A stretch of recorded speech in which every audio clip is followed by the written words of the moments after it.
வங்கக்கடலின் அடுத்த 24 மணி நேரத்திலும் குறைந்த காற்றழுத்த தாழ்வு பகுதி உருவாக வாய்ப்பு இருப்பதாக தெரிவிக்கப்பட்டுள்ளது.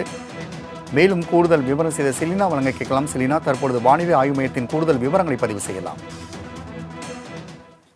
வங்கக்கடலில் குறிப்பாக புதிய காற்றழுத்த தாழ்வு பகுதி என்பது இன்று உருவாக வாய்ப்பிருப்பதாக தெரிவிக்கப்பட்டிருந்த நிலையில் தற்பொழுது தொடர்ந்து காலதாமதம் என்பது ஏற்பட்டு வருகிறது. இந்நிலையில் அடுத்து வரக்கூடிய 24 மணி நேரத்தில் தென்மேற்கு வங்கக்கடலில் குறைந்த காற்றழுத்த தாழ்வு பகுதி உருவாகக்கூடும் என்றும் இந்திய வானிலை ஆய்வு மையம் தெரிவித்திருக்கிறது. இதன் காரணமாக தமிழகத்தை பொறுத்தவரையிலும் வரும் 19ஆம் தேதி தமிழ்நாட்டில் கனமழைக்கான வாய்ப்பு இருக்கக்கூடும் என்றும், இதனால் நாளை மற்றும் நாளை மறுநாள் தமிழகத்தில் மிக கனமழைக்கான ஆரஞ்சு நிற எச்சரிக்கை என்பது விடுக்கப்பட்டிருக்கிறது. குறிப்பாக காற்றழுத்த தாழ்வு பகுதி உருவான பிறகு தமிழகத்தை பொறுத்தவரையிலும் கனமழை முதல் மிக கனமழைக்கு வாய்ப்பு இருக்கக்கூடும் என்றும், 19ஆம் தேதி தமிழகத்தில் கனமழைக்கான வாய்ப்பு இருக்கக்கூடும் என்றும் இந்திய வானிலை ஆய்வு மையம் தெரிவித்திருக்கிறது. குறிப்பாக தமிழகத்தில் வடகிழக்கு பருவமழை என்பது தீவிரமடைந்து வருகிறது. 5ஆம் சுற்று பருவமழை என்பது தற்பொழுது துவங்கி இருப்பதாக தெரிவித்திருக்கக்கூடிய நிலையில் இந்த காற்றழுத்த தாழ்வு பகுதி 16ஆம் தேதி உருவாக வாய்ப்பு இருக்கக்கூடும் என்று தெரிவிக்கப்பட்டிருந்தார்கள்.